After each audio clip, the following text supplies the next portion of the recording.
हाय, नमस्कार सर्वांना. कसे आहात तुम्ही सर्व? मला तर वाटतं मजेतच असाल.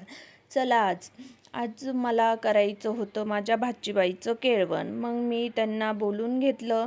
मग मस्त डेकोरेशन वगैरे करून घेतलं, रांगोळी वगैरे काढली, फुलांचं थोडंसं डेकोरेशन करून घेतलं.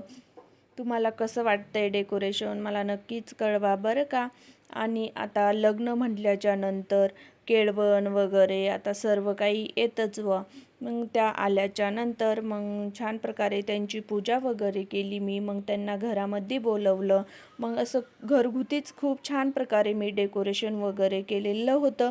मग त्या जेवायला आल्याच्यानंतर मग त्यांनी बसून घेतलं. ते झाल्याच्यानंतर मग माझी चालू होती. मग मला त्यांची पूजा वगैरे करायची होती. मग मी छान पूजा वगैरे करून घेतली. त्यांना कुंकू वगैरे लावलं. मग औक्षण वगैरे करून घेतलं.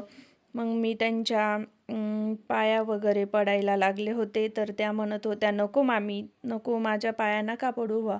मग मी त्यांच्या पाया वगैरे पडून घेतल्या. त्यांनी पण मला आशीर्वाद दिला बरं का.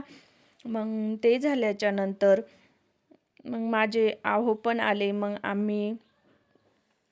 मग मी फोटो वगैरे घेतला. मग यांना बोलवलं. मग हे आल्याच्या नंतर मग आम्ही दोघांनी मिळून त्यांना घास वगैरे भरवला.